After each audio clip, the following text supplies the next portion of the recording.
ಇನ್ನು ಮೊನ್ನೆಯ ಕ್ಯಾಬಿನೆಟ್ ಸಭೆಯಲ್ಲಿ ಮಂಡನೆ ಆಗಿರುವಂತಹ ಜಾತಿ ಗಣತಿ ವರದಿಗೆ ಸಂಬಂಧಪಟ್ಟ ಹಾಗೆ ರಾಜ್ಯದಲ್ಲಿ ದೊಡ್ಡ ಬಿರುಗಾಳಿನೇ ಏಳ್ತಾ ಇದೆ.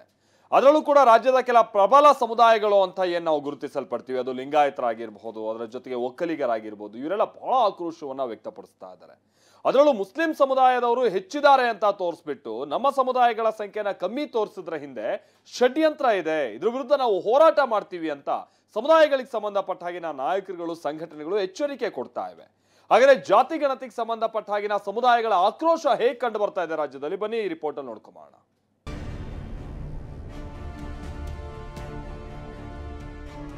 ಮುಸ್ಲಿಂ ಸಮುದಾಯವೇ ನಂಬರ್ 1, ಕೆರಳಿದ ಲಿಂಗಾಯತ, ಒಕ್ಕಲಿಗ.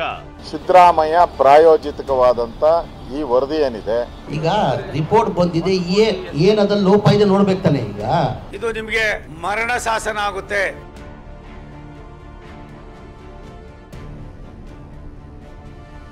ಮುಂದೆ ಅನಾಹುತ ಎಂದು ಸರ್ಕಾರಕ್ಕೆ ಲಿಂಗಾಯತ ಎಚ್ಚರಿಕೆ.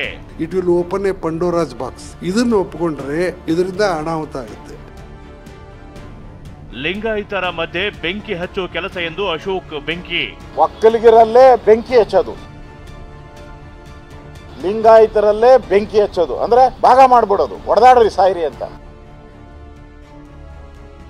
10 ವರ್ಷ ಬಹುಚರ್ಚಿತ, ತೀವ್ರ ಕುತೂಹಲಕ್ಕೆ ಕಾರಣವಾಗಿದ್ದ ಜಾತಿ ಗಣತಿ ವರದಿ ಕೊನೆಗೂ ಬಹಿರಂಗ ಆಗಿದೆ. ವರದಿ ಪ್ರಕಾರ ರಾಜ್ಯದಲ್ಲಿ ಅತಿ ಹೆಚ್ಚು ಜನಸಂಖ್ಯೆ ಹೊಂದಿರುವ ಜಾತಿ ಅಂದ್ರೆ ಅದು ಮುಸ್ಲಿಂ ಸಮುದಾಯ. ಅತಿ ಹೆಚ್ಚು ಜನಸಂಖ್ಯೆ ಇರುವ ನಂಬರ್ 1 ಸಮುದಾಯ ಅಂತಾನು ವರದಿಯಲ್ಲಿದೆ. ಹೀಗಾಗಿ 75.25 ಲಕ್ಷ ಮಂದಿ ಜನಸಂಖ್ಯೆ ಹೊಂದಿರೋ ಮುಸ್ಲಿಂ ಸಮುದಾಯಕ್ಕೆ 4% ಮೀಸಲಾತಿಯನ್ನ 8% ಹೆಚ್ಚಳ ಮಾಡಬೇಕು ಅಂತ ಆಯೋಗ ಶಿಫಾರಸು ಮಾಡಿರೋದು ಲಿಂಗಾಯತ, ಒಕ್ಕಲಿಗ ಸಮುದಾಯ ಕೆರಳುವಂತೆ ಮಾಡಿದೆ.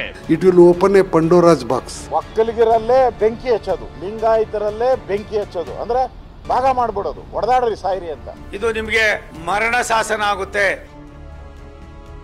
ವರದಿಗೆ ವೀರಶೈವ ಲಿಂಗಾಯತ ಮಹಾಸಭಾ ವಿರೋಧ. ಲೋಪದೋಷವನ್ನ ಮಂಡಿಸಲು ತಜ್ಞರ ಸಮಿತಿ ರಚನೆ. ಜಾತಿ ಗಣತಿ ವರದಿ ವೀರಶೈವ ಲಿಂಗಾಯತ ಮಹಾಸಭಾದ ವಿರೋಧಕ್ಕೆ ಕಾರಣವಾಗಿದೆ.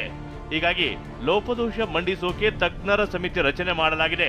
ನಿವೃತ್ತ IAS ಅಧಿಕಾರಿಗಳ ತಂಡದಿಂದ ಜಾತಿ ಗಣತಿ ಅಧ್ಯಯನ ಮಾಡಿ ಏಪ್ರಿಲ್ 14 ಅಥವಾ 15ರಂದು ವರದಿ ಸಲ್ಲಿಸೋಕೆ ಸಮಿತಿ ತೀರ್ಮಾನ ಮಾಡಿದೆ.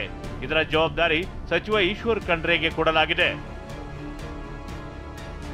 ಅಖಿಲ ಭಾರತ ವೀರಶೈವ ಮಹಾಸಭಾ ರಾಜ್ಯಾಧ್ಯಕ್ಷ ಶಂಕರ್ ಬಿದ್ರಿ ಮಾತನಾಡಿ, ವರದಿಯನ್ನು ಒಪ್ಪಿಕೊಂಡ್ರೆ ಅನಾಹುತ ಆಗುತ್ತೆ ಅಂತ ಎಚ್ಚರಿಸಿದ್ರು.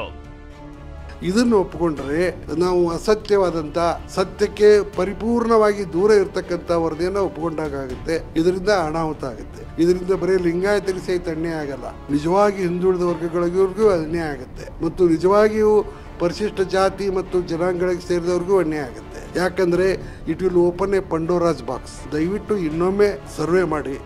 ಸತ್ಯಕ್ಕೆ 100% ಟ್ರೂತ್ ಬರ್ಲಿಕ್ಕಿಲ್ಲ. ಯಾವುದೇ ಸಮೀಕ್ಷೆಯಲ್ಲಿ ಒಂದು 95% ಬರಬೇಕಲ್ಲ. ಯಾರು ಒಪ್ಕೋತಾರೆ ಹೇಳಿ? ಕರ್ನಾಟಕದಲ್ಲಿ ಲಿಂಗಾಯತರು ಬರೀ 8% ಇದ್ದಾರೆ ಅಂದ್ರೆ ಯಾರು ಒಪ್ಕೊಳ್ಳಿಕ್ಕೆ ಸಾಧ್ಯ ಇದೆ?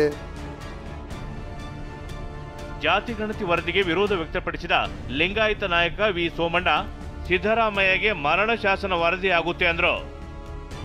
ಇದು ನಿಮಗೆ ಮರಣ ಶಾಸನ ಆಗುತ್ತೆ. ನಿಮ್ಮವರೇ ನಿಮಗೆ ಎಲ್ಲೋ ಒಂದು ಕಡೆ ಭಾರಿ ವ್ಯವಸ್ಥಿತವಾಗಿ ಪಿತೂರಿಯನ್ನು ಮಾಡಿ ನಿಮ್ಮ ಚೇರನ್ನು ಕಸಿತಕ್ಕಂಥದಕ್ಕೆ ತಮ್ಮ ಮೂಲಕ ಈ ವರದಿಯನ್ನು ಎಲ್ಲೋ ಕಾಗಮ್ಮ ಗೂಗಮ್ಮನ ಕೆಲಸ ಮಾಡಿರ್ತಕ್ಕಂಥ ಈ ವರದಿಯಲ್ಲಿ ಸಾಧಕ ಬಾಧಕಗಳ ಜೊತೆಯಲ್ಲಿ ಸತ್ಯಾಂಶ ಭಾರಿ ಕಡಿಮೆ ಇದೆ. ಇದಿಷ್ಟೇ ಅಲ್ಲ, ಲಿಂಗಾಯತ ಸಮುದಾಯದ ಸ್ವಾಮೀಜಿ, ಒಕ್ಕಲಿಗರ ಸಂಘದ ಅಧ್ಯಕ್ಷರು ಕೂಡ ತೀವ್ರ ವಿರೋಧ ವ್ಯಕ್ತಪಡಿಸಿದ್ದಾರೆ. ಏನು ಜಾತಿ ಜನಗಣತಿ ಆಗಿದೆ ಅದು ಸರಿಯಾದಂಥ ರೀತಿಯಲ್ಲಿ ಕ್ರಮಬದ್ಧವಾಗಿ ಆಗಿಲ್ಲ ಅನ್ನುವಂಥದ್ದು ಹಲವಾರು ಸಮುದಾಯಗಳ ಜನರ ಒಂದು ಕೊರಗು ಕೂಡ ಇದೆ. ಅದಕ್ಕಾಗಿ ಖುದ್ದಾಗಿ ಸಮೀಕ್ಷೆಯನ್ನು ಪುನರ್ ಮಾಡುವಂಥದ್ದು ಒಳ್ಳೆಯದು. ಹೀಗೆ ಇದನ್ನೇ ಅವರು ಏನಾದರೂ ಮುಂದುವರಿಸಿದಾದ್ರೆ ಇದರಿಂದ ಈ ನಾಡಿನಲ್ಲಿ ಜಾತಿಗಳ ಸಂಘರ್ಷ ಇನ್ನಷ್ಟು ಹೆಚ್ಚಾಗಿ ಅನಾಹುತಕ್ಕೆ ಕಾರಣವಾಗಬಹುದು.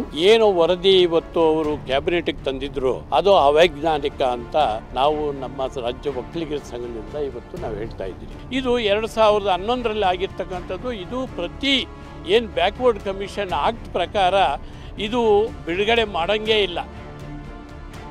ಹೀಗೆ ಲಿಂಗಾಯತ ನಾಯಕರಿಂದ ವಿರೋಧ ವ್ಯಕ್ತವಾಗ್ತಿದ್ರು. ಅದೇ ಸಮುದಾಯದ ಸಚಿವರು ಆಗಿರುವ ಎಂಬಿ ಪಾಟೀಲ್ ಮಾತನಾಡಿ ಮತ್ತೊಮ್ಮೆ ಪರಿಶೀಲಿಸ್ತೀವಿ ಎಂದಿದ್ದಾರೆ. ಅವ್ರವ್ರ ಅಭಿಪ್ರಾಯಗಳನ್ನ ಹೇಳಿದಾರ, ನೋಡ್ಲಾರ್ದೆ ಹೇಳೋದು ಬೇರೆ, ನೋಡಿ ಹೇಳೋದು ಬೇರೆ. ಈಗ ಕಾಪಿ ಕೊಟ್ಟಿದಾರ, ಅದನ್ನ ನೋಡ್ತೀವಿ, ನೋಡಿ ಮತ್ತೆ ನಮ್ದು ಏನೇನು ಡೌಟ್ಸ್ ಇದಾವ ಅಲ್ಲೆಲ್ಲ ಕ್ಲಾರಿಫೈ ಮಾಡ್ಕೋತೀವಿ, ಚರ್ಚೆ ಮಾಡ್ತೀವಿ ಕ್ಯಾಬಿನೆಟ್ ಚರ್ಚೆ ಮಾಡಿ ಮುಂದೆ ಅಂತಿಮ ನಿರ್ಧಾರ ಮಾಡ್ತೀವಿ. ಒಕ್ಕಲಿಗ ಲಿಂಗಾಯತರಲ್ಲೇ ಬೆಂಕಿ ಹಚ್ಚೋ ಕೆಲಸ ಎಂದ ಆರ್ ಅಶೋಕ್. ಸಿದ್ದರಾಮಯ್ಯ ಜಾತಿಗಳ ಮಧ್ಯೆ ಬೆಂಕಿ ಹಚ್ಚೋ ಕೆಲಸ ಮಾಡ್ತಿದ್ದಾರೆ ಅಂತ ವಿಪಕ್ಷ ನಾಯಕ ಆರ್ ಅಶೋಕ್ ರೋಷಾವೇಶಗೊಂಡ್ರು. ಈ ಜಾತಿ ಗಣತಿ ಏನಿದೆ ಇದು ಜಾತಿಗಳನ್ನ ಒಡೆಯುವಂಥದ್ದು. ಜಾತಿ ಅಂದ್ರೆ ಧರ್ಮಗಳನ್ನ ಒಡೆಯೋದಲ್ಲ, ಇದು ಒಕ್ಕಲಿಗರಲ್ಲೇ ಬೆಂಕಿ ಹಚ್ಚೋದು, ಲಿಂಗಾಯತರಲ್ಲೇ ಬೆಂಕಿ ಹಚ್ಚೋದು, ಅಂದ್ರೆ ಭಾಗ ಮಾಡ್ಬಿಡೋದು, ಒಡೆದಾಡ್ರಿ ಸಾಯಿರಿ ಅಂತ. ಒಟ್ಟಾಗಬೇಕು ಅನ್ನೋ ಮನಸ್ಥಿತಿ ಅಲ್ಲ. ಅದರಿಂದ ಇದು ಒಪ್ಪೋ ಅಂತ ಒಂದು ವರದಿ ಅಲ್ಲ. ವಿರೋಧ ವ್ಯಕ್ತಪಡಿಸುತ್ತಿರುವುದಕ್ಕೆ ಸ್ಪಷ್ಟನೆ ಕೊಟ್ಟ ಸಚಿವ ಜಮೀರ್, ಲೋಪ ಏನಿದೆ ನೋಡಬೇಕು ಅಂದ್ರು. ಈಗ ರಿಪೋರ್ಟ್ ಬಂದಿದೆ, ಏನದಲ್ಲಿ ಲೋಪ ಇದೆ ನೋಡ್ಬೇಕು ತಾನೆ. ಈಗ ರಿಪೋರ್ಟ್ ಬಂದಿದೆ, ಗಾಂಧರಾಜ್ ವರದಿ ರಿಪೋರ್ಟ್ ಬಂದಿದೆ. ರಿಪೋರ್ಟ್ ಅಲ್ಲಿ ವರದಿದಲ್ಲಿ ಏನಿದೆ ಅಂತ ನಮಗೂ ಗೊತ್ತಿಲ್ಲ. ಜಾತಿ ಗಣತಿ ವರದಿಯ ಪ್ರಕಾರ ಮುಸ್ಲಿಂ ಸಮುದಾಯ ಸಂಖ್ಯೆ 75.2 ಲಕ್ಷ ಮಂದಿ ಇದ್ದಾರೆ. ಆದ್ರೆ ಲಿಂಗಾಯತ ನಾಯಕರ ವಾದ ಏನು ಅಂದ್ರೆ ನಮ್ಮ ಸಮುದಾಯದ ಜನಸಂಖ್ಯೆ ಹೆಚ್ಚೇ ಇದೆ ಅಂತಿದ್ದಾರೆ. ಹೀಗಾಗಿ ಮರು ಸಮೀಕ್ಷೆ ಆಗಬೇಕು ಅನ್ನೋದು ಲಿಂಗಾಯತ ನಾಯಕರ ವಾದ ಆಗಿದೆ. ಮುಸ್ಲಿಂ ಜನಸಂಖ್ಯೆಗೆ ಹೋಲಿಸಿದ್ರೆ ಲಿಂಗಾಯತ ಜಾತಿಯ ಸಂಖ್ಯೆ ಹೆಚ್ಚೇ ಇದೆ. ಬರೋಬ್ಬರಿ 76 ಲಕ್ಷ ಜನಸಂಖ್ಯೆ ಹೊಂದಿದ್ದಾರೆ. ಆದ್ರೆ ವಿಷಯ ಏನು ಅಂದ್ರೆ ಸಮೀಕ್ಷೆಯಲ್ಲಿ ಲಿಂಗಾಯತರನ್ನ 2 ಜಾತಿಗಳಾಗಿ ವಿಂಗಡಿಸಲಾಗಿದೆ. ಲಿಂಗಾಯತ ಸಮುದಾಯದ 66 ಲಕ್ಷ ವೀರಶೈವ ಲಿಂಗಾಯತರು 10 ಲಕ್ಷ ಜನಸಂಖ್ಯೆ ಹೊಂದಿದ್ದಾರೆ. ಹೀಗಾಗಿ ಜಾತಿ ಗಣತಿ ವರದಿಯಲ್ಲಿ ಮುಸ್ಲಿಂ ಸಮುದಾಯವೇ ನಂಬರ್ 1 ಅಂತ ಹೇಳಲಾಗಿದೆ. ಇನ್ನು ಹಿಂದುಳಿದ ವರ್ಗಗಳ ಜನಸಂಖ್ಯೆ 70%ರಷ್ಟಿದೆ. ಹೀಗಾಗಿ ಒಬಿಸಿ ಮೀಸಲಾತಿ ಪ್ರಮಾಣವನ್ನ 51%ಕ್ಕೆ ಹೆಚ್ಚಿಸಬೇಕು ಎಂದು ಆಯೋಗ ಶಿಫಾರಸು ಮಾಡಿದೆ. ಇನ್ನು ಪರಿಶಿಷ್ಟ ಜಾತಿಯಲ್ಲಿ 101 ಜಾತಿಗಳು ಇರೋದ್ರಿಂದ ನಂಬರ್ 1 ಸಮುದಾಯ ಅಲ್ಲ ಎಂದು ಆಯೋಗದಲ್ಲಿ ಶಿಫಾರಸು ಮಾಡಲಾಗಿದೆ. ಅದೇನೇ ಹೇಳಿ ಜಾತಿ ಜ್ವಾಲೆ ಮುಂದೆ ಅದ್ಯಾವ ಹಂತಕ್ಕೆ ಹೋಗುತ್ತೆ ಅನ್ನೋದನ್ನ ಕಾದು ನೋಡಬೇಕಿದೆ. Bureau report, TV9.